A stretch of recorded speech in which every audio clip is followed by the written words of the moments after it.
క్రీస్తునందు ప్రియులారా, కూడి వచ్చిన మీ అందరికీ మన రక్షకుడు ప్రభువైన యేసయ్య పేరట నా హృదయమార వందనాలు, శుభాలు తెలియజేస్తూ మన వాక్యాన్ని నేర్చుకుందాం. జకర్యా గ్రంథము, అందరు బైబిల్ ఓపెన్ చేద్దాం. 7వ అధ్యాయము 8 నుండి కొన్ని వచనాలు ఈ విధంగా వ్రాయబడి ఉన్నాయి. జకర్యా గ్రంథం 7వ అధ్యాయము 8వ వచనం నుండి మనం చదువుకుందాం. మలాకి గ్రంథానికి ముందుంటుంది, పాత నిబంధనలో చివరి నుండి 2వ పుస్తకం. మరియు యెహోవా వాక్కు జకర్యాకు ప్రత్యక్షమై సెలవిచ్చినదేమనగా, సైన్యములకు అధిపతియగు యెహోవా ఎలాగూ ఆజ్ఞ ఇచ్చి ఉన్నాడు, సత్యమును అనుసరించి తీర్పు తీర్చుడి. దయచేసి ఆ పదాన్ని నోట్ చేయండి. సత్యమును అనుసరించి తీర్పు తీర్చుడి. ఒకరి యందొకరు కరుణ వాత్సల్యములు కనపరుచుకునుడి. విధవరాండ్రను, తండ్రి లేని వారిని, పరదేశులను, దరిద్రులను బాధ పెట్టకుడి. మీ హృదయమందు సహోదరులలో ఎవరికిని కీడు చేయ తలచుకుడి. చాలండి, ప్రార్థన చేసుకుందాం, వాక్యం నేర్చుకుందాం. ప్రభువా, మరొకసారి మీ పాద సాన్నిధ్యానికి వచ్చాం. ఇంతవరకు ప్రారంభ ప్రార్థన, పాటలు, దేవా, విజ్ఞాపనలు, ప్రతి విషయంలో మీరు తోడున్నారు.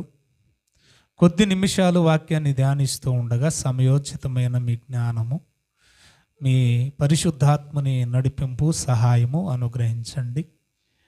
బోధించి నేను మొదటిగా ఆ బోధను నాకు అన్వయించుకొని బోధించుటకు నేర్పించండి. దేవా, నీ వాక్యానికి విరుద్ధంగా ఉన్న మా ప్రతిక్రియను సరిచేసుకోవడానికి మాకు మంచి మనసును దయచేయండి. ఇదిగో తండ్రి, ప్రజా తీర్పు 4వ తేదీ, కానీ నీ తీర్పు ఎప్పుడో మాకు తెలియదు.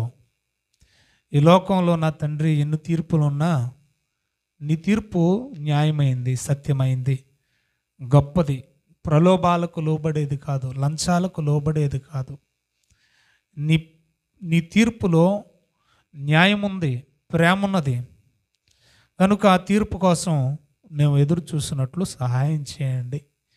న్యాయపు తీర్పులో, మంచి తీర్పులో మేము ఉండడానికి కృప దయచేయండి.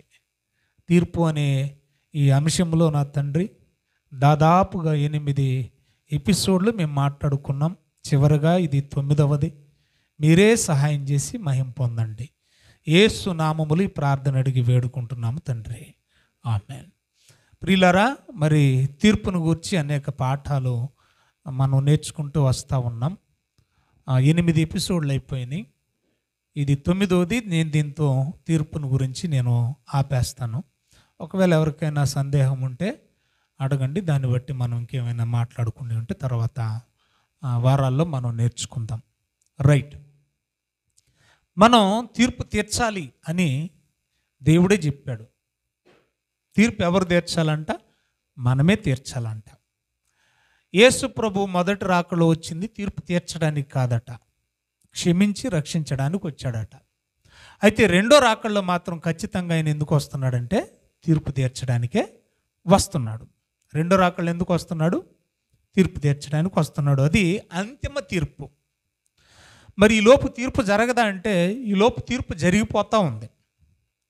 ఎలా జరిగిపోతుంది తీర్పు అంటే, గత ఎపిసోడ్లో నేను మాట్లాడాను. ధర్మశాస్త్రం రాక ముందటి దినాలలో వారికి తీర్పు మనస్సాక్షిని బట్టి జరుగుతుంది. మంచి చెడులు వాళ్ళకి తెలుసు కనుక మనస్సాక్షిని బట్టి తీర్పు జరుగుతుంది. ధర్మశాస్త్రం వచ్చాక ధర్మశాస్త్రం క్రింద లేదా ధర్మశాస్త్రం అమల్లో ఉన్న కాలపు వారికి ధర్మశాస్త్రాన్ని ఆధారంగా చేసుకొని తీర్పు జరుగుతుంది. క్రొత్త నిబంధనకు వచ్చిన తర్వాత సువార్తను లేదా వాక్యాన్ని బేస్ చేసుకొని తీర్పు అనేది జరుగుతుందని అనేక పాఠాలు మనం నేర్చుకుంటూ వచ్చాం. సో ప్రస్తుతానికి కూడా సువార్త ద్వారా ఏం జరుగుతుందంటే తీర్పు జరిగిపోతూ ఉంది. సువార్తను మనం ప్రకటిస్తూ ఉంటే యేసుక్రీస్తునందు విశ్వాసం ఉంచిన వానికి ఏ శిక్షా విధి లేదు, అతడు తీర్పులోనికి రాడు. అంగీకరించిన వాడికి ఇంతకు మునిపే ఏమైపోయిందట? తీర్పు తీర్చబడిను అని యోహాను సువార్త 3వ అధ్యాయం 17వ వచనం నుండి మనం చదువుతుంటే సువార్త ద్వారా ఏమైపోతుంది? తీర్పు అనేది జరిగిపోతూ ఉంది. బాగా వినాలి, తీర్పు అనేది ఏమైపోతూ ఉంది? జరిగిపోతూ ఉంది. దానికి ది బెస్ట్ ఎగ్జాంపుల్ ఏంటంటే, బ్రతికుండగానే తీర్పు జరుగుతుంది ఒక ఎత్తు అయితే, మన మరణంతో కూడా తీర్పు జరిగిపోతుంది. ఉదాహరణకి ధనవంతుడు ఉన్నాడు, లాజరు ఉన్నాడు. ఇదంతా మీకు బాగా తెలుసు కనుక నేను ఎక్కువగా డెప్త్గా వెళ్లకుండా నేను సింపుల్గా చెప్పడానికి ప్రయత్నం చేస్తాను. ఇద్దరు మరణించారు. మరణించిన వెంటనే ఇద్దరు చెరువు చోటుకి వెళ్ళిపోయారు. అంటే ఇద్దరు చెరువు చోటుకి వెళ్ళిపోయారంటే అర్థం ఏంటి? ఒకరు శిక్షలోనికి వెళ్ళిపోయారు, ఒకళ్ళేమో శాంతిలోనికి వెళ్ళిపోయారు, లేదా ఏమంటారు విశ్రాంతిలోనికి వెళ్ళిపోయాడు, నెమ్మది పొందే స్థలానికి వెళ్ళిపోయాడు. అంటే అర్థం ఏంటి? ఏమైపోయింది మరణంతో? వారిద్దరికి జడ్జిమెంట్ అనేది జరిగిపోయింది. అది దేన్ని బట్టి జరిగిందంటే, భూమి మీద జీవముతో బ్రతుకున్న కాలంలో బ్రతికిన బ్రతుకును బట్టి చావుతో ఏమైపోయింది? తీర్పు జరిగిపోయింది. మరి తీర్పు జరిగిపోతే యేసు ప్రభు వచ్చి రెండో రాకల్లో చేసేది ఏంటి అంటే చాలా సింపుల్. అది మొదటి నుంచి చెప్తున్నాం, అంతిమ తీర్పు. అది ఏం తీర్పు? అది అంతిమ తీర్పు. అది 25 అధ్యాయము 31 వచనం నుండి మనం చదువుతుంటే, మత్తయి సువార్తలో యేసు ప్రభు సింహాసనసీనుడు ఉన్నప్పుడు కుడివైపునేమో గొర్రెలు, ఎడం వైపునేమో మేకలు పోగు చేయబడతాయంట. రెండు మాటలు అంతిమ తీర్పులో. ఏమి ఉండదు. మేకలు నిత్య శిక్షకు, గొర్రెలు నిత్య జీవానికి. అంతే యేసుప్రభు ఇచ్చే జడ్జిమెంట్. కాబట్టి మన మరణంతోనే ఏమవుతుంది? జడ్జిమెంట్ అనేది జరిగిపోతూ ఉంది. సో గతంలో చెప్పిన మాట మరలా ఒకసారి నేను రిపీట్ చేస్తూ ఉన్నా. ఎంతసేపు దేవుడు తీర్పు తీరుస్తాడంటే రెప్పపాటునే. ఎంతసేపు అంటే మన జీవితాలు భూమి మీద ఉన్న ఆయన వచ్చే సమయానికి ఒకవేళ 900 కోట్ల మంది మనుషులు ఉన్నారనుకోండి, 900 కోట్ల మందికి రెప్పపాటునే జరిగిపోద్దా? అంత జ్ఞాన సంపన్నుడా దేవుడు అంటే? అవును. ఎలా మీరు చెప్పగలరంటే ఒక బెస్ట్ ఎగ్జాంపుల్ చెప్తా. ఆల్రెడీ కొన్ని ఎగ్జాంపుల్ చెప్పాను నేను మీకు. మానవ జ్ఞానానికి ఇంత స్పీడ్ ఉంటే, మానవ జ్ఞానానికి ఇంత వేగం ఉంటే, ఎంత వేగమో నేను ఆల్రెడీ చెప్పాను. మనిషి తయారు చేసిన కారుకి వేగం, మనిషి తయారు చేసిన రాకెట్కి ఎంత వేగం, మనిషి తయారు చేసిన కారుకున్న మెమరీ ఏంటి, ఈ విషయాలన్నీ మనం మనిషి తయారు చేసిన కెమెరాకున్న, సీసీ కెమెరాలకున్న మెమరీ ఏంటి. సో మానవులుగా మనకెంత జ్ఞానం ఉంటే మరి దేవునికి ఎంత జ్ఞానం ఉంటుందో ఆలోచించండి. ఆ మధ్యకాలంలో శంకర్ అనే ఒక తమిళ దర్శకుడు సినిమా తీశాడు. అది బాగా డబ్బులు సంపాదించి పెట్టింది. దాని పేరు రోబో అంట. 2 పార్ట్లుగా తీసాడు ఆయన. అందులో హ్యూమన్ ఆండ్రాయిడ్ అంటే మానవుడు తయారు చేసిన ఒక యంత్రానికి ఉన్న పవర్ గురించి మాట్లాడుతూ, మానవుడు తయారు చేశాడు అని అంటే ఈ యంత్రానికి ఎంత పవర్ ఉందంటే ఆ తయారు చేసిన మానవుని మేధశక్తి, మేధ సంపత్తి ఎంత గొప్పది అని చెప్పడానికి ఆ రోబోకి కొన్ని బుక్లు ఇచ్చారట. రోబోకి ఏమి ఇచ్చారు? కొన్ని పుస్తకాలు ఇచ్చారు. 1-2 వందల వేలు ఉన్న పుస్తకాలు అవి. ఆ రోబో ఇలాగనేసింది, అలా పక్కన పడేస్తుంది. ఇంకో పుస్తకం తీసుకుంది, ఇలాగనేసింది, మళ్ళీ పక్కన పడేసింది. పెద్ద పెద్ద పుస్తకాలు ఇలాగనేసింది, మళ్ళీ పక్కన పడేసింది. ఇంకా అందులో ఉన్న ఏ ప్రశ్న అడిగినా వెంటనే సమాధానం చెప్పేస్తుంది. అంటే మానవుడు తయారు చేసిన ఒక యంత్రానికే, ఒక రోబోకే క్షణాలలో 100,000 ఉన్న పుస్తకాలను చదివి గుర్తించుకొని జడ్జిమెంట్ ఇచ్చే స్థాయి ఉన్నప్పుడు మరి మనిషిని, ప్రకృతిని, సమస్తాన్ని కలుగు చేసిన దేవుని జ్ఞానానికి హద్దులు ఉంటాయా, అవధులు ఉంటాయా? ఆలోచించండి. క్షణాల్లోని జడ్జిమెంట్ అనేది జరుగుతుంది. సరే, విషయానికి వద్దాం, మన సబ్జెక్టుకి వద్దాం. దేవుడు మనల్ని తీర్పు తీర్చమన్నాడు. మనం ఎక్కడ ఆగిపోయామంటే, తీర్పు తీర్చమన్న దేవుడు ఎలా తీర్చమన్నాడు, ఎలా తీర్చొద్దన్నాడు అనేది ఒక ఎపిసోడ్ మాట్లాడుకున్నాం. సగమే మాట్లాడుకున్నాం మనం. ఏ విషయాల్లో తీర్పు తీర్చమన్నాడు, ఏ విషయాల్లో తీర్పు తీర్చొద్దన్నాడు, ఎలా తీర్చమన్నాడు, ఏ విషయాల్లో తీర్చమన్నాడు, ఎలా తీర్చొద్దన్నాడు, ఏ విషయాల్లో తీర్చొద్దన్నాడు అనే సబ్జెక్ట్ మనం మాట్లాడుకుంటుంటే బైబిల్లో వ్రాయబడింది, తీర్పు తీర్చే మనం సత్యమును అనుసరించి తీర్పు తీర్చాలి అన్నాడు. ఇప్పుడే మనం చదువుకున్న మాట జకర్యా గ్రంథం 7వ అధ్యాయము 9వ వచనం 2వ లైన్లో, సైన్యములకు అధిపతి యెహోవా సెలవిచ్చినదేమనగా ఏమని చెప్తున్నాడు చూడండి దయచేసి. సత్యమును అనుసరించి తీర్పు తీర్చండి. కింద వచ్చేసరికి ఆవిడకి భర్త లేదు, ఆవిడికి దిక్కుమొక్కు లేదని విధవరాండరకు, తల్లిదండ్రులు లేరని అనాథలకు, ఏమండి మా ఊరు కాదని పరదేశులకు, ఏమీ లేనివాడని దరిద్రుడని దరిద్రులకు ఇష్టానుసారంగా తీర్పు తీర్చకండి. వాళ్ళకి ఎవరు లేరులే, నేనే చెప్పినా చాలామంది అవుద్దులే అని చెప్పి ఓ పెద్ద మనిషిని ఇష్టానుసారంగా తీర్పు మాత్రం తీర్చొద్దు. నీ ఎదుట న్యాయం కోసం వచ్చిన వాడు ఎలాంటి వాడైనా సరే సత్యమును అనుసరించే తీర్పు తీర్చాలి అన్నాడు దేవుడు. దేన్ని అనుసరించి తీర్పు తీర్చాలట? సత్యమును అనుసరించి. దీని గురించి 2-3 వచనాలు చెప్తాను, జాగ్రత్తగా రాసుకోండి. బైబిల్లో యోహాను సువార్త 17వ అధ్యాయం 17వ వచనంలో మనకు బాగా తెలిసిన వాక్యము, సత్యమందు వారిని ప్రతిష్ఠిత చేయము, నీ వాక్యమే సత్యము. ఇప్పుడు సత్యమును అనుసరించి తీర్పు తీర్చండి అంటే దేన్ని బేస్ చేసుకొని తీర్పు తీర్చాలి? వాక్యాన్ని అనుసరించి తీర్పు తీర్చాలి. ఎందుకంటే సత్యం ఎందులో ఉంది? వాక్యంలో ఉంది. యేసు ప్రభు కూడా అదే అన్నాడు. 18వ అధ్యాయము 36వ వచనం నుండి మనం చదువుతూ ఉంటే యోహాను సువార్తలో, సత్యమును గూర్చి నేను సాక్ష్యం ఇచ్చుటకు వచ్చి తిని పుట్టి తిని అని అంటే పిలాతు అంటాడు, సత్యం అనగా ఏమి? నేనే మార్గమును, నేనే సత్యమును, నేనే జీవమును.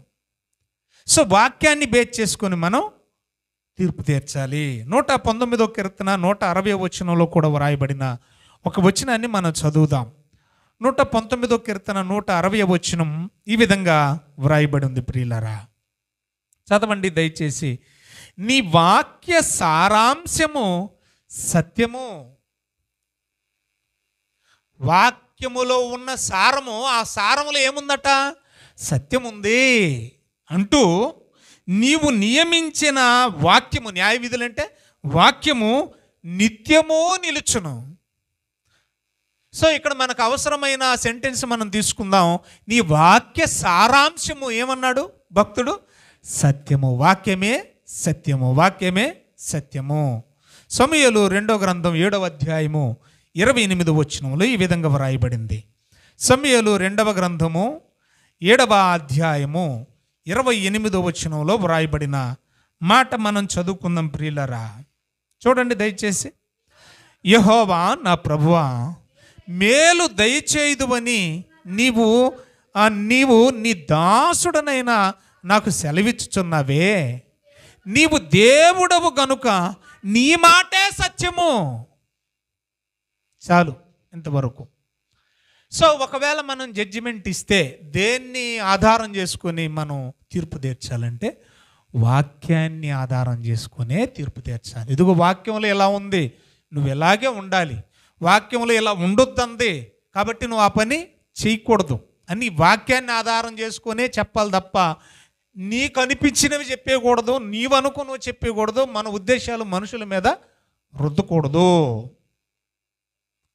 సో మనం తీర్పు తీర్చమన్నాడు దేవుడు, మనల్నే తీర్చమన్నాడు కనుక సత్యాన్ని అనుసరించి తీర్పు తీర్చాలి. ఇది మొదటి విషయం. తర్వాత తీర్పు ఎలా తీర్చాలి అని అంటే 2 పాయింట్ చూడండి. ఇంకా ఈ ఎపిసోడ్లో 2వ పాయింట్ చూడండి. యోహాను సువార్త 7వ అధ్యాయము 24వ వచనం చదువుదాం. యోహాను సువార్త 7వ అధ్యాయం 24వ వచనం చూద్దామమ్మా. ఏంటక్క? వెలుచూపును బట్టి తీర్పు తీర్చక న్యాయమైన తీర్పును తీర్చుడు అన్నాడంటే చూసిన దాన్ని విన్నదాన్ని బట్టి కాదంట. చూసిన దాన్ని బట్టి కాదు, విన్నదాన్ని బట్టి కాదు. ఎందుకంటే మన కళ్ళకు కనిపించేవన్నీ నీళ్ళు పాలు అవ్వవు, అలాగని పాలు నీళ్ళు అవ్వవు. అర్థమవుతుందా? చూసేదంతా నిజం కాదు, అలాగని మనం వినేదంతా కూడా నిజం కాదు. కాబట్టి చాలా జాగ్రత్తగా మీరు ఆలోచించండి. మనం చూసింది నిజం అనుకోవద్దు, అలాగని మనం విన్నది కూడా నిజం అనుకోవద్దు. ఒకవేళ అదే జడ్జిమెంట్లో సొలొమోను గారు వాస్తవంగా బిడ్డ మీద పడి పక్కలో బిడ్డ చచ్చిపోయిన తర్వాత ఆవిడ వచ్చి చెప్పిన దాన్ని బట్టి నమ్మేస్తే, విన్నదాన్ని బట్టి బలబల బలబలా ఏడ్చేసింది, ఆ వగల మారి ఏడుపుని చూసేస్తే, ఒకవేళ నమ్మితే ఏమైపోద్ది జడ్జిమెంటు? కాబట్టి ఎలిగేషన్ చేసిన వ్యక్తి ఆ హావభావాలను బట్టి, అక్కడ చేసిన యాక్షన్ని బట్టి మనం జడ్జిమెంట్ ఇస్తే నిజంగా న్యాయం పొందాల్సిన వాడు అన్యాయం అయిపోతాడు. కాబట్టి మన జడ్జిమెంట్ ఎలాగ ఉండాలంటే విన్నదాన్ని బట్టి ఇవ్వకూడదు, అలాగని చూసిన దాన్ని బట్టి కూడా ఇవ్వకూడదు. పూర్వపరాలు పరిశీలించిన తర్వాతే న్యాయబద్ధంగా మనం తీర్పు తీర్చాలి. ఇది రెండవ విషయం. మూడో విషయాన్ని మనం బైబిల్లో చూద్దాం. నిర్గమకాండం 23వ అధ్యాయము 6వ వచనంలో ఏమని వ్రాయబడిందో చూద్దాం. నిర్గమకాండం 23వ అధ్యాయము 6వ వచనంలో వ్రాయబడిన మాట, దరిద్రుని వ్యాజ్యములో న్యాయము విడిచి తీర్పు తీర్చకూడదు. ధనవంతుడైనా దరిద్రుడైనా బాగా వినాలి, న్యాయము తప్పి తీర్పు తీర్చకూడదు. మనమే అంటూ ఉంటాం తెలుగులో ఒక సామెత, తమ్ముడు తనవాడైనా ధర్మం తప్పకూడదట. తమ్ముడు తనవాడైనా ఏం తప్పకూడదట? ధర్మం తప్పకూడదట. మళ్ళీ ఇదే మాట కూడా మాట్లాడుతూ ఉంటారు, ఏమన్నా తమ్ముడు తమ్ముడే ప్యాకెట్ ప్యాకెట్ అనట. ఏంటట? తమ్ముడు తమ్ముడే ప్యాకెట్ ప్యాకెట్ అనట. చూసారా? రెండు బాగా సింకేని. రైట్. ఇప్పుడు నా తమ్ముడు అని చెప్పేసి, తమ్ముడు తప్పు చేశాడు కనుక నా తమ్ముడు కాబట్టి, సో వాడు ద్రోషి అయినా తప్పు చేసినా కూడా కప్పిపుచ్చకూడదట. తమ్ముడు తనవాడైనా ఏం చేయాలట? ఖచ్చితంగా ధర్మం చెప్పాలి, న్యాయం విడిచి తీర్పు తీర్చకూడదు. అంటే అన్యాయపు తీర్పు తీర్చకూడదు, అన్యాయంగా తీర్పు తీర్చకూడదు, అన్యాయపు తీర్పు తీర్చకూడదు. ఇదే మాట ద్వితీయోపదేశకాండం 16:9 కూడా మనం చూస్తాం. ద్వితీయోపదేశకాండం చూడండి దయచేసి, 16వ అధ్యాయము 9వ వచనం చదువుదామండి.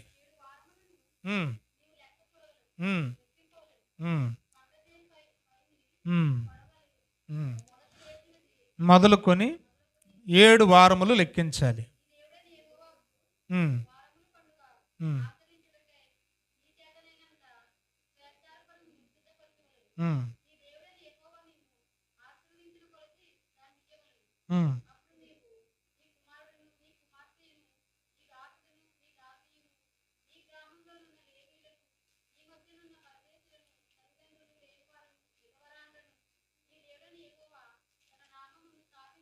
ఇరవై 24:17 ఒకసారి చూద్దామమ్మా. 24:17 అక్కడే 16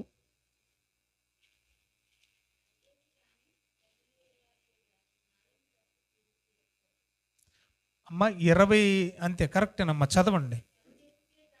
పరదేశికే గాని తండ్రి లేని వానికే గాని న్యాయము తప్పి తీర్పు, అంటే అన్యాయపు తీర్పు తీర్చకూడదు. ఇందాక చదువుకున్న దాంట్లో 9 కాదు 19, 16వ అధ్యాయం 19 వచ్చిన ఒకసారి చూడండి. 16:19 అమ్మా, నీవు న్యాయము తప్పి ఉందమ్మా. 16:19 అమ్మా ద్వితీయోపదేశకాండం. నేను 9 చెప్పాను. నీవు న్యాయము తప్పి తీర్పు తీర్చకూడదు, పక్షపాతముతో తీర్పు తీర్చకూడదు. చాలమ్మ చాలు. టోటల్గా ఈ వచనాలు మనకి ఏం చెప్తున్నాయంటే, న్యాయం కోసం వచ్చిన వాడు ఎవడైనా కూడా న్యాయబద్ధంగానే తీర్పు తీర్చాలి. తనవాడు మనవాడు పరాయివాడు అని చెప్పేసి అన్యాయపు తీర్పు తీర్చకూడదు. మన కులపోడే, మనూరుడే, మనోడే, ప్రాంతీయ, కుల, మత వివక్ష భేదాలు లేకుండా న్యాయమే తీర్చాలి, అన్యాయపు తీర్పు తీర్చకూడదు. 3. 4వది లేవ్యకాండం 19వ అధ్యాయము 15వ వచనం. ఇక్కడ కూడా దాదాపు ఇలాంటి మాట రాయబడి ఉంటుంది చూడండి. లేవ్యకాండం ఇది 3 దాని క్రిందనే రాసుకోండి. లేవ్యకాండం 3లోనే రాసుకోండి దయచేసి. 19వ అధ్యాయము 15వ వచనం. అన్యాయపు తీర్పు తీర్చకూడదు, భేదవాడని పక్షపాతము చేయకూడదు, గొప్పవాడని అభిమానం చూపకూడదు. గొప్పడు పక్షాన వాళ్ళు తప్పున్నా కూడా న్యాయం అని చెప్పకూడదు. చాలమ్మా. వచ్చినవాడు పొరుగువాడైనా నీ తీర్పు ఎలాగ ఉండాలి? న్యాయంగానే ఉండాలి అన్నాడు. 4వ మాట మనం చూద్దాం. ఇది వెరీ వెరీ ఇంపార్టెంట్. రోమిలకు రాసిన పత్రిక. ఇప్పుడు ఎన్ని నేర్చుకున్నాం మనం? 3. 1వది ఏంటంట? సత్యమును అనుసరించి తీర్పు తీర్చాలి. 2వది ఏంటట? చూసిన దాన్ని బట్టి విన్నదాన్ని బట్టి తీర్పు తీర్చకూడదట. 3వది ఏంటట? న్యాయం తప్పి న్యాయం విడిచి తీర్పు తీర్చకూడదు. 4వ మాట ఎలా తీర్పు తీర్చాలి, ఎలా తీర్పు తీర్చకూడదు చెప్తున్నాడు చూడండి. రోమీయులకు రాసిన పత్రిక అపోస్తలుడైన పౌలు గారు 2వ అధ్యాయము మొదటి 2 వచనాలు మనం చూద్దాం. కాబట్టి తీర్పు తీర్చు మనుషుడా, నువ్వు తీర్చేవాడివి ఎవడవైనా సరే. అక్కడ చూడండి ఎంత రాశిగా ఉంది ఆ వర్డ్. అంటే నేను జడ్జిని కాబట్టి నేను గొప్పని ఫీల్ అవుతావేమో, నువ్వు ఎవడవైతే నాకేంటి అంటున్నాడు దేవుడు. నీవు కేవలం నిరుత్తరుడువే, నీవు కేవలం నిరుత్తరుడువే అంటే అర్థం ఏంటి? నీవు నామ మాత్రమే. అర్థమవుతుందా? నీవు నిరుత్తరుడువే.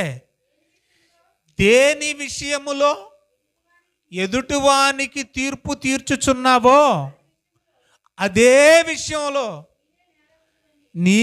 నీవు కూడా నేరస్తుడవై ఉంటావని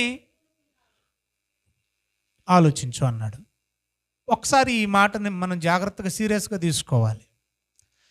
చాలామందికి మనం నీతి బోధ చేస్తూ ఉంటామండి. అలా చేయకూడదు, ఇలా చేయకూడదు, అలాగ ఉండొచ్చేటి, ఇలా ఉండొచ్చేటి. మరి చేయకూడదు ఉండకూడదు అంటున్న మనం చేసేదేటి? ఇక్కడ చాలామంది పప్పులు కాలేస్తున్నారు. అందుకే ఇది ఏమన్నాడో తెలిసి యాకోబు పత్రికలో, బోధకులైన మీరు మరీ కఠినమైన తీర్పు పొందుతారన్నాడు. ఎందుకన్నాడో తెలుసా? బోధకుడు అంటేనే ఏంటట, అది చేయకూడదు, ఇది చేయకూడదు అని చెప్పేవాడు, కానీ అన్నీ చేసేవాడు ఇడే. ఇక అర్థమవుతుందా? చెయ్యకూడదని చెప్పేవాడే చేస్తా ఉన్నాడు. బోధ చేస్తున్నావంటే జడ్జిమెంట్ ఇస్తున్నావు, వాక్యం చెప్తున్నావంటే అర్థం ఏంటి? జడ్జిమెంట్ ఇస్తున్నావు. మరి నువ్వు అదే స్థితిలో ఉన్నావు. నువ్వు చేస్తూ చేయొద్దు అని చెప్తున్నావు అంటే నువ్వు చేసేది కనపట్టలేదనా? జనాలకు కనపడకపోవచ్చు, వాక్యపు వెలుగులో నీకు కనపట్టలేదా? నీ మనసాక్షికి అనిపించట్లేదా? నీ మనసు నీతో చెప్పట్లేదా? చెబుతోంది. తప్పని తెలిసి కూడా చేస్తున్నారంటే కారణం ఏంటి? ఏదో ఆశించారు. అది డబ్బు కావచ్చు, పేరు ప్రఖ్యాతలు కావచ్చు, పబ్లిసిటీ కావచ్చు, మరొకటి కావచ్చు.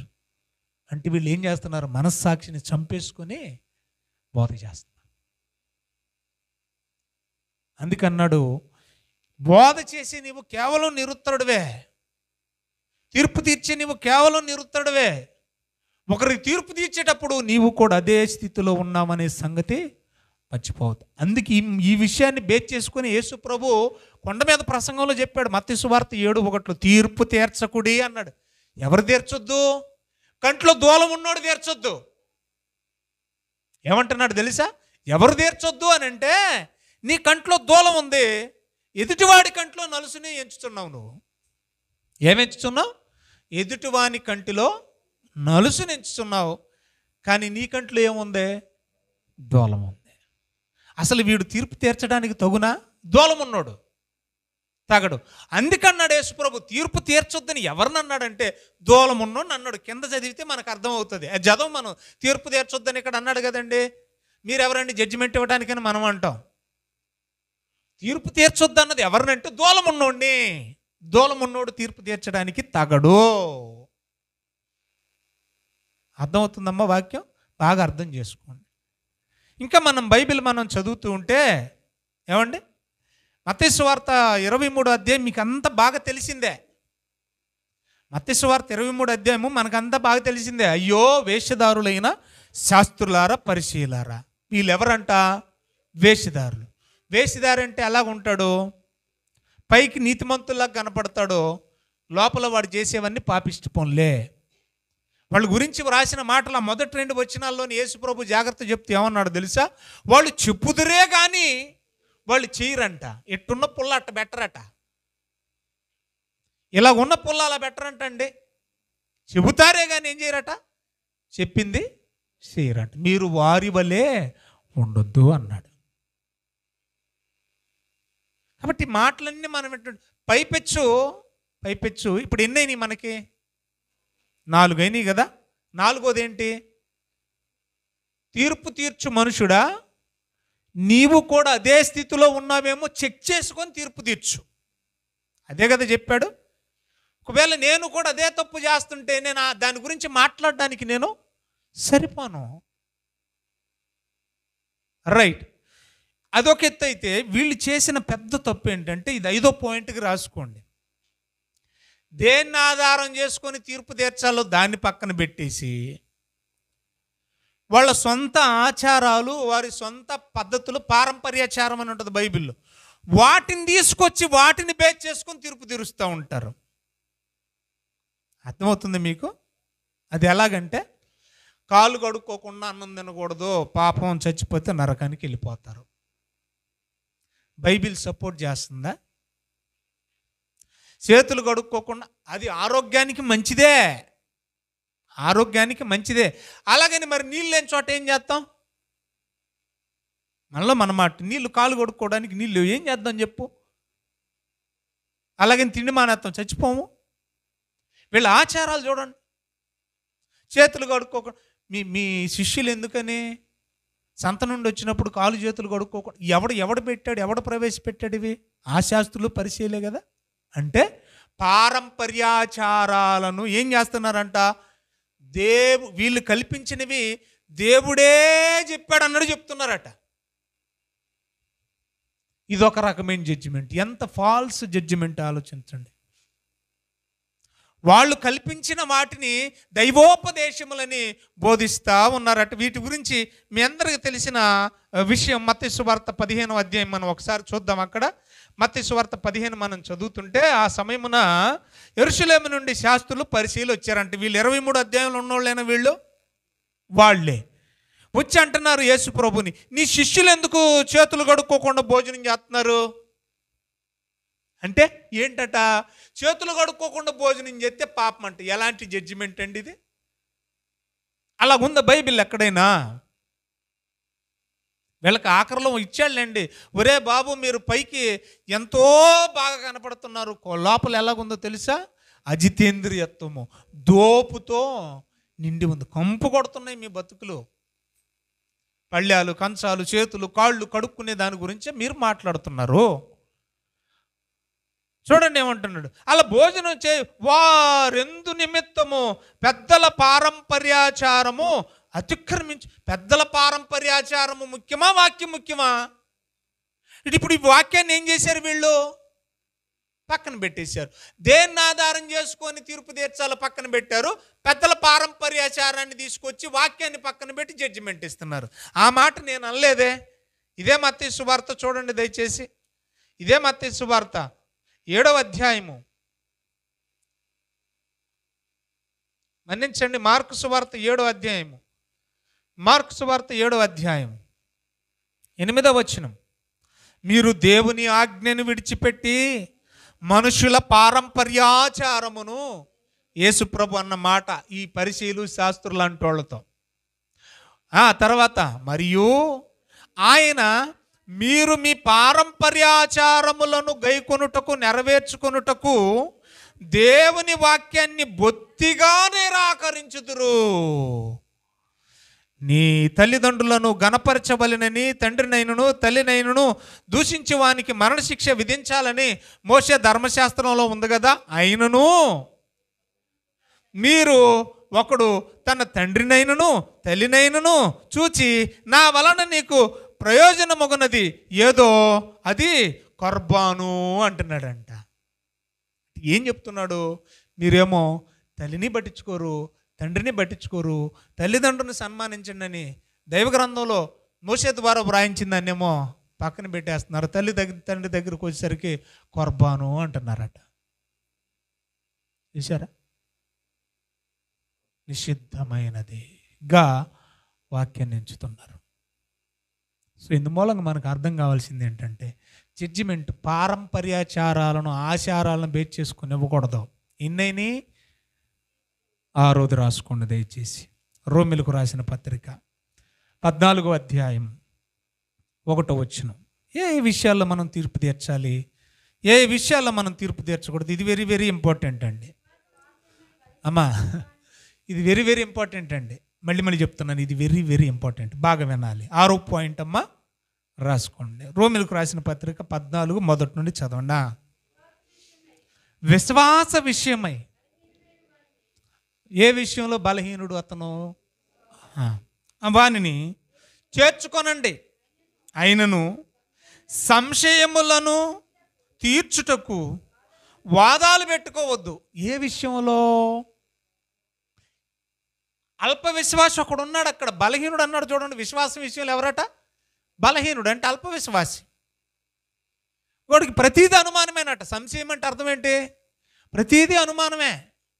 ఇది దేని గురించి మాట్లాడుతున్నా? అలాంటి అనుమానపు వ్యక్తిని మీరు ప్రతిదానికి అనుమానించేవాడిని, ప్రతిదానికి శంకించేవాడిని, సంశయించేవాడిని మీరు పోగొట్టుకోకండి బలహీనుణ్ణి అని చెప్తున్నాడు. ఎందుకు మాట్లాడుతున్నాడంటే, ఒకడు అంటాడు సమస్తమును తినవచ్చని నమ్ముచున్నాడట. మరొకడు అంటాడు బలహీనుడయ్యుండి కూరగాయలనే తినాలంటాడట. బాగా వింటున్నారా? ఒకడేమంటాడు అది తినకూడదు, ఇది తినకూడదు, ఇది తినకూడదు అంటాడు. మరొకడేమంటాడు కూరగాయలు తప్ప ఏది తినకూడదు అంటాడు. ఇప్పుడు గొడవ దేని గురించి వచ్చింది ఇక్కడ? తిండి గురించి. ఇప్పుడు ఏం చెప్పదలుచుకున్నాడు? 3వ వచనానికి వచ్చి మీరు చూడండి. తినువాడు తినని వానిని తృణీకరించకూడదు. వినాలి బాగా. తినేవాడిని తినవండి, ఆరోగ్యానికి మంచిదైతే తనకిష్టమైతే తినవండి. నీకు నచ్చలేదని తినకూడదని నువ్వెవరో తీర్పు తెచ్చడానికి, నీవెవడో ఆంక్ష పెట్టడానికి అని ఎంత బాగా చెప్తున్నాడు చూడండి పరిశుద్ధాత్మ దేవుడు. మళ్ళీ చదువుదాం 3వ వచనం. తినువాడు తినని వాడిని తృణీకరింపకూడదు, తినని వాడు తినువానికి తీర్పు తీర్చకూడదు. ఏలయనగా దేవుడు అతన్ని ఏర్పరచుకున్నాడు కదా, చేర్చుకున్నాడు కదా. ఏమండి, అతను దుప్పి మాంసమే తింటున్నాడు, నీకు నచ్చుతా లేదు, అలాగని తృణీకరిస్తావా? అది ఆరోగ్యానికి హానికరం కాదు, అతనికి ఇష్టమైంది దేవుడే చేర్చుకున్నప్పుడు నీవెవరు తృణీకరించడానికి? అంటే మనకి ఎక్కడ ఒక విషయం అర్థం కావాలి. టోటల్గా ఏం చెప్తున్నాడంటే, అధ్యాయం ఎంత ఇంటికి వెళ్ళి చదువుకోండి. ఏ విషయంలో మనం తీర్పు తీర్చకూడదంటే తిండి విషయంలో మనం తీర్పు తీర్చకూడదు. ఒకటి మాత్రం మళ్ళీ చెప్తున్నాడు, ఇక్కడ స్టేట్మెంట్ చేస్తున్నాను. అదేంటంటే, ఒకవేళ నీ సహోదరునికి నువ్వు తినేది ఇష్టం లేకపోతే వాడు ఉండగా తినకు. బాగా అర్థం చేసుకోవాలి వాక్యాన్ని. మనం జడ్జిమెంట్ ఇవ్వద్దు. అలాగని చెప్పి బలహీనుడు అతనికి ప్రతిదానికి అనుమానమే, అలాంటి పోగొట్టుకోవద్దని 1వ వచనంలో అని చెప్పాడుగా. సో నువ్వు తినేది అతనికి ఇష్టం లేకపోతే, వింటున్నారా, అతను ముందు తినకు, అతను ఉండగా తినకు. ఎందుకంటే నీ తిండి గురించి ఒక ఆత్మను ఎందుకు దూరం చేయాలి దేవుడికి? అందుకంటాడు ఈ పై వచనాల్లో మనం చదువుతూ ఉన్నప్పుడు, ఏమండి, పై వచనాల్లో మనం చదువుతూ ఉన్నప్పుడు కొరింథీయులకు రాసిన పత్రికలో బాగుంటుంది ఆ మాట. చూడండి ఒకసారి 8వ అధ్యాయం మొదటి పత్రిక, కొరింథీయులకు రాసిన మొదటి పత్రిక 8వ అధ్యాయము 13వ వచనం డైరెక్ట్గా చదవండి. 13వ వచనం. కాబట్టి నేను అన్ని తింటాను కదా, నువ్వెవడో నాకు చెప్పడానికి, నేను తినేది నువ్వు తినొద్దని చెప్పడానికి, నువ్వెవడో జడ్జిమెంట్ ఇవ్వడానికి అనకూడదు. మళ్ళీ కొన్ని సందర్భాల్లో అతడు బలహీనుడు కాబట్టి వాడిని మనం చేర్చుకోవాలి. రాబట్టుకోవాలంటే ఏం చేయాలంటే నువ్వు నోరు కట్టుకోవాలి. వాడు బలహీనుడు, నువ్వు బలమైన వాడివి. విశ్వాసంలో, సహనంలో కూడా నువ్వు బలమైన వాడివి, వాడు సహనం లేనివాడు. అలాంటి వాడిని పోగొట్టుకోవద్దు అంటున్నాడు కదా. కాబట్టి ఏం చేయాలంటే తను ఉన్నప్పుడు, తను లేనప్పుడు తిను, ఎంతైనా తిను. లేనప్పుడు ఎంతైనా తిను, తప్పే ఉంది. అతనికి ఇష్టమైతే ఇద్దరు కలిసి తినండి. ఇష్టం లేనప్పుడు ఇతరులకు అభ్యంతర కారణంగా ఉండొద్దని చెప్తున్నాడు చూడండి. కాబట్టి భోజన పదార్థముల వలన నా సహోదరునికి అభ్యంతరం కలిగితే, ఇప్పుడు నేను తినేది ఎదుటివాడికి నచ్చడం లేదు, పాపం వాడు ఇబ్బంది పడుతున్నాడు, అలాంటప్పుడు పౌలు ఏమంటున్నాడు చూడండి. అక్కడే జడ్జిమెంట్ ఇవ్వద్దన్న పౌలు ఏమంటున్నాడు చూడండి. తిండి ఇబ్బంది కారణంగా ఉంటే అది తినకు, అప్పుడు మాని. అభ్యంతర కారణం కలిగిన ఎడల నా సహోదరునికి అభ్యంతరము కలుగజేయకుండుటకై నేనెన్నట్టుకు నేను వాడు తినంది, వాడు ముందు తినకూడదు, నేను తినను అంటున్నాడు. కాబట్టి ఇందు మూలంగా మనకు అర్థం కావాల్సింది ఏంటంటే, ఏ విషయంలో మనం జడ్జిమెంట్ ఇవ్వకూడదంటే తిండి విషయంలో తొందరపడి మనం తీర్పు తీర్చకూడదు. ఎన్నైనా 7వది కూడా చూడండి. 7వది కూడా చూడండి దయచేసి. కొరింథీయులకు రాసిన, చేద్దామా, ఇది కూడా చాలా ఇంపార్టెంట్. మొదటి పత్రిక 4వ అధ్యాయము. అమ్మా అందరం చూద్దామా, ముగింపుకు వచ్చాం.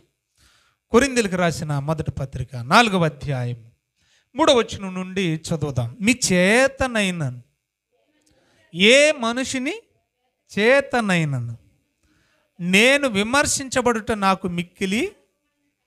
అంటే అర్థం ఏంటి? ఎవడైనా నన్ను విమర్శించవచ్చు, అది పెద్ద విషయమేమి కాదు. ఎందుకంటే నేను కొందరికి నచ్చొచ్చు, కొందరికి నచ్చకపోవచ్చు. నచ్చినోడు నచ్చినట్టు మాట్లాడతాడు, నచ్చనోడు నచ్చినట్టు మాట్లాడతాడు. అర్థం ఏంటంటే ఇక్కడ నేను ఎవరి చేతనైనా విమర్శించబడవచ్చు, అది పెద్ద విషయమేమి కాదు. పౌలు అంటున్న మాట, ఎవరైనా నన్ను విమర్శించవచ్చు, అది పెద్ద విషయమేమి కాదు. కానీ నన్ను నేను విమర్శించుకోను. ఎందుకు ఈ మాట చెప్తున్నాడు తెలుసా? అందరూ నన్ను విమర్శిస్తారు, నేను అందరిని విమర్శిస్తాను. కానీ విమర్శించే వాళ్ళు కానీ విమర్శించే నేను కానీ ఎప్పుడు మనకు మనం మాత్రం విమర్శించుకోము. ఇదే పెద్ద మైనస్ క్రైస్తవ్యానికి. ఎప్పుడు మనల్ని మనం ఏం చేసుకోమంట? అందరినీ మనం ఎదుటి వాళ్ళు మనల్ని విమర్శిస్తారు తప్ప మనల్ని మనం ఎప్పుడూ విమర్శించుకోము.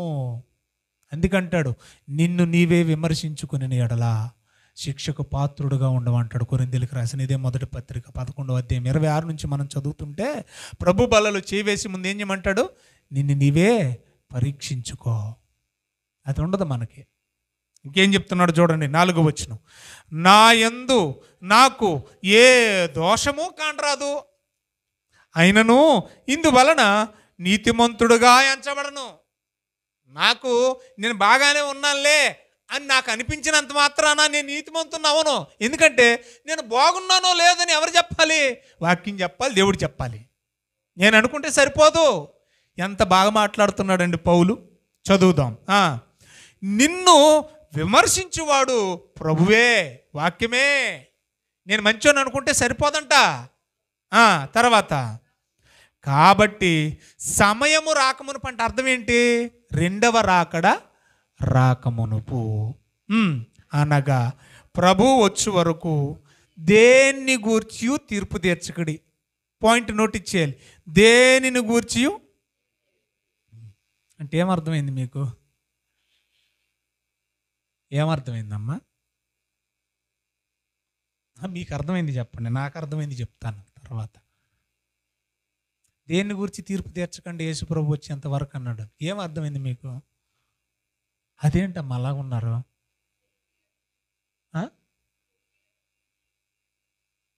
వ్యక్తిగతంగానైనా వాక్యంతో తీర్పు తీర్చమన్నాడుగా. వ్యక్తిగత సువార్త చేస్తున్నామంటే అర్థం ఏంటి? పర్సనల్ ఇవాంజలిజం అంటే తీర్పు తీరుస్తున్నట్టే. ఏమండి? సింపుల్గా చెప్తున్నాను, మీకు తెలియని వాటి గురించి తీర్పు తీర్చకండి, అయిపోయింది. ది బెస్ట్ ఎగ్జాంపుల్ చెప్పనా? ఒకడు బాగా తాగి తాగి తాగి తాగి తిరిగి తిరిగి తిరిగి చచ్చిపోయాడు. నిజంగా మనం ఏమని ముఖ్యంగా మృతులను గూర్చి మనం జడ్జిమెంట్ ఇవ్వకూడదు. ఎందుకంటే ఒకడు తాగి తాగి తాగి తాగి తాగి చచ్చిపోయాడండి. టక్కున మనం ఏమంటాం చెప్పండి? నిజంగా మాట్లాడుకుందాం. మనం ఏమంటాం? ఎక్కడికి వెళ్ళి ఉంటాడు? పాతాళానికి నరకానికి వెళ్ళిపోయాడని మనం అంటాం కదా. ఎక్కడ పోతాడు? నరకానికి పోతాడు అంటావా లేదా? అంటాం. నీకు తెలుసా? మనలో మన మాట మనకు తెలుసా? తెలియకుండా ఎందుకు జడ్జిమెంట్ ఇచ్చావు? అది దాని అర్థం. యేసు ప్రభు వచ్చేంత వరకు మీకు తెలియని వాటి గురించి తీర్పు తీర్చకూడదు. ఎందుకంటే ఒకవేళ, ఎందుకంటే దేవుడు కరుణా సంపన్నుడు కదా, కృప కలిగిన వాడు కదా, ప్రేమ కలిగిన వాడు కదా, కనికరం జాలి కలిగిన వాడు కదా. ఒకవేళ చివరి దశలో చివరి క్షణాల్లో వాడు పశ్చాత్తాపంతో దేవుని వేడుకుంటే క్షమిస్తాడేమో. మనం బ్రతికిన బ్రతుకంతా చూసాం, ఆఖరి పశ్చాత్తాపం మనం చూడలేదేమో. కాబట్టి మనకు తెలియని వాటి గురించి మనం ఏం చేయొద్దన్నాడు? తీర్పు తీర్చొద్దు. ఎందుకంటే అతను రహస్యంగా ఆయన ఒప్పుకున్నాడేమో మనసులో, మనకు తెలియదుగా. అందుకే వెంటనే రాశాడు, రహస్యమైన వాటన్నింటినీ యేసు ప్రభు వచ్చాక ఆ రోజు వెలుగులోకి. అక్కడ అన్నాడు చూడండి ఆ మాట. ఇది మళ్ళీ ఎలా చదవండి దయచేసి. కాబట్టి సమయము రాకమునుపు ప్రభు వచ్చే వరకు మీకు తెలియని దేన్ని గూర్చి తీర్పు తీర్చకండి.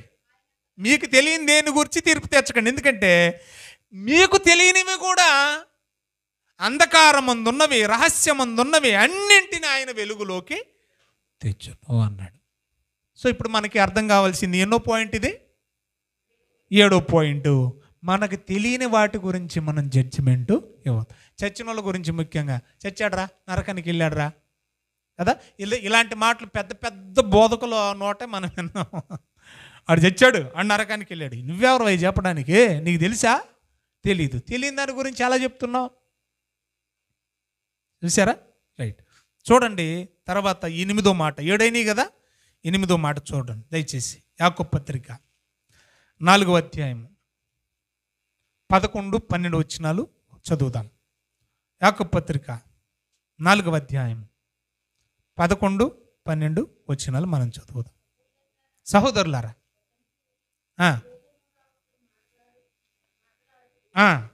తన సహోదరునికి విరోధముగా మాట్లాడి తన సహోదరునికి తీర్పు తీర్చువాడు ధర్మశాస్త్రానికే వ్యతిరేకంగా మాట్లాడి ధర్మశాస్త్రమునకు తీర్పు తీర్చుచున్నాడు. బాగా వినాలి. అంటే దీని అర్థం ఏంటంటే, వింటున్నారమ్మా? దీని అర్థం ఏంటంటే, ఇప్పుడు రాహేల్ అక్క అంటే నాకు పడదు, నాకు ఇష్టం లేదు. బాగా వినాలి. ఆవిడికి నాకేదో గొడవ వచ్చేసింది. నేనే మంచోని కాదు, ఆవిడే తప్పు చేయలేదు, ఏ నేరం చేయలేదు. నేనే మంచోని కాదు, నేనే విరోధ భావం పెంచుకున్నాను ఆవిడ మీద, నేనే వ్యతిరేక భావన పెంచుకున్నాను, నేనే ఆవిడ మీద కక్ష పెంచుకున్నాను. రైట్. ఇప్పుడు నా మనసులో ఏముంది? విరోధ బుద్ధి. ఏముంది చెప్పండి? విరోధ బుద్ధి. ఇప్పుడు నేను జడ్జిమెంట్ ఇచ్చే స్థానంలో ఉన్నాను. ఆవిడ గొడవ న్యాయం కోసం నా దగ్గరకు వచ్చింది. వాస్తవంగా ఆవిడే తప్పు చేయలేదు, పాస్టమ్ గారు ఆవిడ దెబ్బలాడుకున్నారు. ఇప్పుడు నేనేం చేస్తున్నానంటే, ఆవిడే తప్పు చేయకపోయినా నాలో ఒకటి ఉంది. అదేంటి? విరోధ బుద్ధి, విరోధ భావం. కాబట్టి నీ సహోదరుడు నీ ఎదుటికి వచ్చినప్పుడు విరోధ భావంతో, విరోధ బుద్ధితో ఏం చేయకూడదు? తీర్పు తీర్చకూడదు. వాస్తవానికి ఆవిడ ఏ తప్పు చేయలేదు, నీలో ఉన్న విరోధ బుద్ధితో జడ్జిమెంట్ ఇచ్చేసావు. అంటే నువ్వు ఇక్కడ ఇచ్చింది జడ్జిమెంటు ఆవిడకి కాదంట, ఆవిడ న్యాయంగా బ్రతుకుతుందంటే కారణం ధర్మశాస్త్రం లేదా వాక్యం. నువ్వు వాక్యానికే జడ్జిమెంట్ ఇచ్చినోడు అయిపోతావు, జాగ్రత్త అన్నాడు. వాక్యంలో తప్పు ఉంటుందా? ఉండదు. తప్పు లేని వాక్యాన్నే తప్పు పట్టిన వాడు అవుతావు. కారణం ఏంటంటే తప్పు నీ బుద్ధిలో ఉంది. ఎందుకంటే ఆవిడ మీద నీకు మంచి అభిప్రాయం లేదు. కాబట్టి జడ్జిమెంట్ ఇచ్చేవాడు ఎలాగ ఉండాలంటే విరోధ బుద్ధితో తీర్పు తీర్చకూడదు అన్నాడు. చివరిగా 9వది యాకోబు పత్రిక, అక్కడే చూడండి 2వ అధ్యాయము 13, 12, 13 చదువుదాం. స్వాతంత్ర్యము ఇచ్చు నియమము చొప్పున తీర్పు పొందబోవు వారికి తగినట్టుగా మాట్లాడుడే. నీకు స్వాతంత్రం ఉందని ఏది పడితే అది జడ్జిమెంట్ ఇవ్వకో అని చెప్తూ ఏమంటున్నాడు చూడండి దయచేసి. అలాగుననే ప్రవర్తించుడి. 13 చాలా జాగ్రత్త. కనికరము చూపని వాడు కనికరము లేని తీర్పు పొందుతాడు. కనికరము తీర్పును మించి అతిశయపడుతుంది అన్నాడు. నేను గ్రూపులో పెట్టాను, మరి ఎంతమంది ఆ జడ్జిని చూశారో నాకు తెలియదు. గ్రూప్లో పెట్టాను. అమెరికాలో ఒక జడ్జి ఉన్నాడని చెప్పాను నేను. ట్రాఫిక్ రూల్స్ని అధిగమించి ఆ అమ్మాయి 9 సార్లట, ఆవిడ 9 సార్లట. భర్త లేడంట, ఎదుగొచ్చిన ఒక ఆడపిల్ల ఉందట. ఆ అమ్మాయిని కారులో ఎక్కించుకుని ఈవిడేదో డేటా ఎంట్రో సంథింగ్ ఏదో వర్క్ చేస్తూ ఉంటుందంట. 9 సార్లు కూడా ట్రాఫిక్ రూల్స్కి ఎగెయినెస్ట్గా చాలా వేగంగా వెళ్ళిపోయేదట. బాగా వినాలి మీరు. ఇప్పుడు ట్రాఫిక్ రూల్స్ వాళ్ళు ఈ 9 సార్లు కూడా బండి నెంబర్ ఎన్ని నోటీస్ చేసుకొని ఎలాగైతే ఒకరోజు అమ్మాయిని పట్టుకొని ఆ అమ్మాయికి శిక్ష విధించారు. అప్పుడు ఆ కోర్టులన్నీ కూడా ఖచ్చితంగా ఈ అమ్మాయికి శిక్ష అంటే తిరిగి ఈయన దగ్గరకు వచ్చింది. ఆయన పేరు నాకు అంత తొందరగా రావట్లేదు. ఆయన దగ్గరకు వచ్చిన తర్వాత ఆయన ఫస్ట్ ఆరా తీశాడు. ఏమమ్మా నువ్వు అంత స్పీడ్గా వెళ్ళవలసిన అవసరం ఏంటి అని అంటే, ఏమండి మా పాపను కిడ్నాప్ చేయాలని కొంతమంది దుండగులు వెంటాడుతున్నారు, వారి నుండి నేను తప్పించుకోవడం కోసం నేను స్పీడ్ వెళ్ళవలసిన పరిస్థితి ఏర్పడింది. నువ్వేం చేస్తావు? పలానా చోట జాబ్ చేస్తాను. అసలు ఎందుకు వచ్చింది ఈ సమస్య నీకు? మా ఆయన లేడండి, భర్త లేడన్న సులకన భావంతో నన్ను మా పాపను అఘాయిత్యం చేయడానికి కొంతమంది దుండగులు మమ్మల్ని వెంటాడుతున్నారు. నా ఆత్మరక్షణ కోసం నేను స్పీడ్ వెళ్ళాల్సి వచ్చింది, ఎవరు అనరు అన్నది. అప్పుడు వెంటనే ఏమన్నాడు తెలుసా? ఇక నుంచి నీకు సెక్యూరిటీ కల్పిస్తాను, నీ ఆత్మరక్షణ కోసం నువ్వు జాగ్రత్తగా వెళ్ళు, కోర్టు నుండి నీకు ఏ శిక్ష నేను విధించడం లేదన్నాడు. ఏడ్చేసింది ఆయన, హక్కు చేసుకుంది చివరాఖరికి.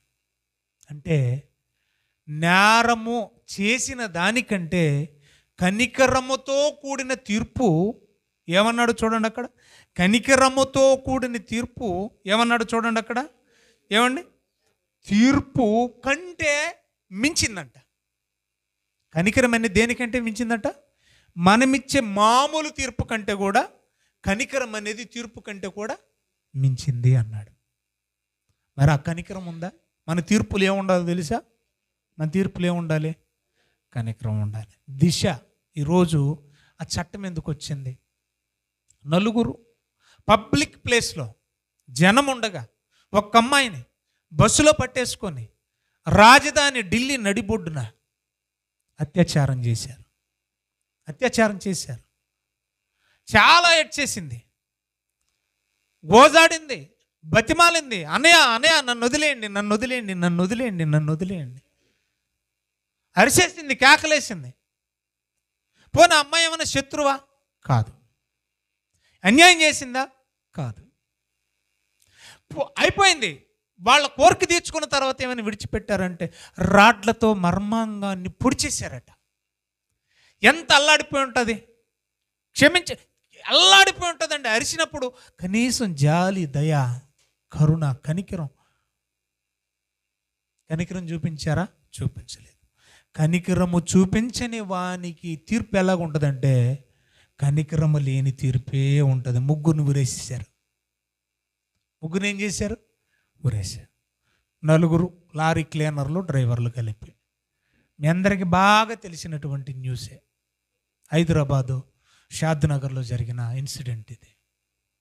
ఒక డాక్టర్, వెటర్నరీ డాక్టర్, ఏమండి, పంచర్ చేసింది వాళ్ళే, పైకి పంచర్ వేసుకొస్తామని మోసం చేసింది వాళ్ళే.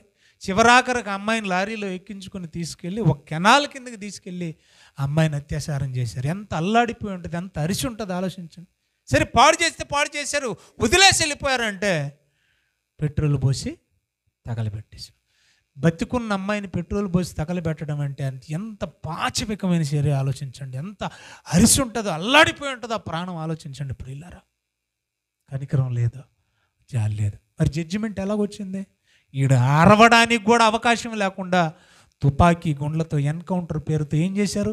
సజ్జనార్ తూట్లుగా కాల్చి ఎక్కడైతే ఆ అమ్మాయిని చంపేశారో, ఎక్కడైతే ఆ అమ్మాయిని పాడు చేశారో దానికి సమీపంగానే వీళ్ళకు కూడా శిక్ష విధించబడింది. కాబట్టి ప్రియులారా, న్యాయబద్ధమైన తీర్పు మనం తీర్చాలి. దేవుడు కోరుకుంటుంది అదే. నువ్వు తీర్పు తీరుస్తున్నావంటే అర్థం ఏంటో తెలుసా? జల్లెడబడుతున్నావు, మేకల్ని గొర్రెల్ని వేరు చేస్తున్నావని అర్థం. నువ్వు వాక్యం చెప్తున్నావంటే అర్థం ఏంటో తెలుసా? మేకల్ని గొర్రెల్ని వేరు చేస్తున్నావని అర్థం. గొర్రె అయితే లోబడి వస్తుంది, మేక అయితే వెందు పరుగులెడతా ఉంటుంది లోకం వైపు. చాలల్లో పడేది వెళతానే ఉంటుంది, గొర్రె అయితే లోబడుతుంది. ఆలోచించాలి మీరు. జల్లెడబడతా ఉన్నాం. యేసు ప్రభు వచ్చి చేసేది ఒకటే, మనం ఇచ్చిన జడ్జిమెంట్ని బట్టి, జల్లెన్ని బట్టి, గొర్రెలారా మీకు నిత్య జీవం, మేకలారా మీకు నిత్య నరకం. కానీ బైబిల్లో కూడా మనం కొన్ని సందర్భాలు చూస్తూ ఉన్నప్పుడు నాబోతు అన్యాయపు తీర్పు పొందాడు. ఎందుకంటే ముఖ్యమంత్రి కదా ఆయన. అహాబ్ ఎవరు? ముఖ్యమంత్రి కదా, అధికారంలో ఉన్నాడు కాబట్టి ఏం చేశాడు? అన్యాయపు తీర్పు తీర్చాడు. మరి సావు ఎట్టొచ్చింది నీకు? అదే సావు రాలేదా? అదే కుక్కలు నీ రక్తాన్ని నాకలేదా? ఆలోచించండి. కొత్త నిబంధనలోకి వచ్చి ఆలోచించండి. యేసు ప్రభు ఏమయ్యారు? అన్యాయపు తీర్పు. మరి అప్పగించినాడు ఏమన్నా బాగా బతికి చచ్చాడా? బాగా బతికి చచ్చాడా? లేదు కదా. బాప్తిస్మం ఇచ్చి యోహాను దగ్గరికి వచ్చి మీరు ఆలోచించండి. బాప్తిస్మం ఇచ్చి యోహాను గురించి మీరు ఆలోచించండి ప్రియులారా. ఏం పాపం చేశాడని తలకాయ నరికేశారు? ఏమండి, ఇందాక నేను అన్నాను కదా, రాహేల్ అక్కని ఎగ్జాంపుల్ చూసుకొని, విరోధ బుద్ధి. ఏ బుద్ధి అది? విరోధ బుద్ధితో ఏం చేశాడు? ద్వేషంతో ఏం చేశారు? అన్యాయపు తీర్పు. స్టెఫెన్ దగ్గరకు వచ్చి మీరు ఆలోచించండి, స్టెఫెన్ ఎందుకు రాళ్లతో కొట్టి చంపేశారు? ఆలోచించాలి మీరు. పాపులారిటీ పెరిగిపోతుంది, యేసునామం గురించి గొప్పగా చెప్తున్నారు, అనేక మంది వాళ్ళ వైపుకు మొగ్గు చూపుతున్నారు. ఇది కూడా విరోధ బుద్ధి. ఇది చేసింది ఎవరో కాదు, ప్రధానులు, పెద్దలు, బోధకులే, బయటోళ్ళు ఎవరో కాదు, యూదులే. రాళ్లతో కొట్టి ఏం చేశారు?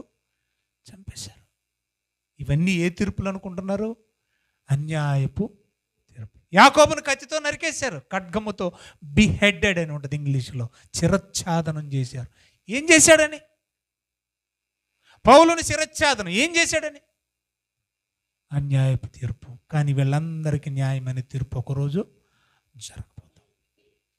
కనుక ఇందు మూలంగా మనం నేర్చుకున్న విషయాలన్నింటినీ మీరు మనసులో పెట్టుకొని ఆలోచించండి. న్యాయపు తీర్పు తీర్చాలి, సత్యాన్ని అనుసరించి తీర్పు తీర్చాలి. వెలుసూపుని బట్టి మనం తీర్పు తీర్చకూడదు. ఆ తర్వాత ఏమండి, ఆ తర్వాత ఏం చెప్పాను నేను? మనం ఒక తప్పు చేస్తూ ఎదుటి వారికి తీర్పు తీర్చకూడదు, మనలో లోపం లేకుండా ఉండాలి. ఇంకేమన్నాడు? మన ఆచారాలను తీర్పుకు అనుగుణంగా మలుచుకోకూడదు. ఇంకా ఏమన్నాడు? భోజన పదార్థాల విషయమై మీరు తీర్పు తీర్చొద్దు అన్నాడు. ఇంకేమన్నాడు? మనకు తెలియని వాటి గురించి మనం తీర్పు తీర్చొద్దు అన్నాడు. ఇంకేమన్నాడు? విరోధ బుద్ధితో మనం తీర్పు తీర్చొద్దు అన్నాడు. ఇంకేమన్నాడు? మీరు తీర్పు తీర్చేటప్పుడు కొంత జాలి, దయ, కరుణ కలిగి తీర్పు తీర్చండి అన్నాడు. ది బెస్ట్ ఎగ్జాంపుల్ లాస్ట్లో ఒక మాట చెప్పి నేను ముగించేస్తున్నాను. మీ అందరికీ బాగా తెలుసు, యోనాతాను కుమారుడైన మెఫీబోషెతు సౌలు మనవడు. వాస్తవానికి సౌలు దావీదుకు తలపెట్టినటువంటి కీడులను ఆలోచిస్తే ఎంత ద్వేషం పెట్టుకోవాలి దావీదు మనసులో. ఆ విరోధ బుద్ధి, ఒకవేళ కనికరం లేకుండా విరోధ బుద్ధి దావీదుకుంటే మెఫీబోషెతుని చెంతకు, పంజకు, అంచుకు కూడా ఇంటికి చేర్చుకునేవాడు కాదు. శత్రువైనా, శత్రువు మనవడైనా, శత్రువు కుమారుడైనా కూడా మెఫీబోషెతుని ఏం చేశాడు? చేర్చుకున్నాడు. కనికరము అనేది తీర్పు కంటే గొప్పది. తీర్పు దినాన కనికరమే అతిశయపడుతుంది. కాబట్టి ప్రియులరా, ఒకవేళ మనల్ని మనం వ్యక్తిగతంగా పరీక్షించుకుంటే, పరామర్శించుకుంటే, అదే కనికరము, అదే జాలి, అదే ప్రేమ, అదే కృప యేసు ప్రభువు మన ఎడలు చూపకపోతే మనం ఏమైపోదాం ఒకసారి ఆలోచించండి. మనం పొడుస్తున్నా మన మీద ప్రేమ చూపించాడు, మనం నరుకుతున్నా, చంపుతున్నా, చీల్స్తున్నా, రక్తపు ఏరులుగా పారిస్తున్నా, దూషిస్తున్నా, నిందిస్తున్నా, ఉమ్మి వేస్తున్నా, తండ్రి వీరేం చేస్తున్నారో వీరెరుగరు, వీరిని క్షమించండి. కళ్ళు మూసుకోండి, ప్రార్థన చేసుకుందాం.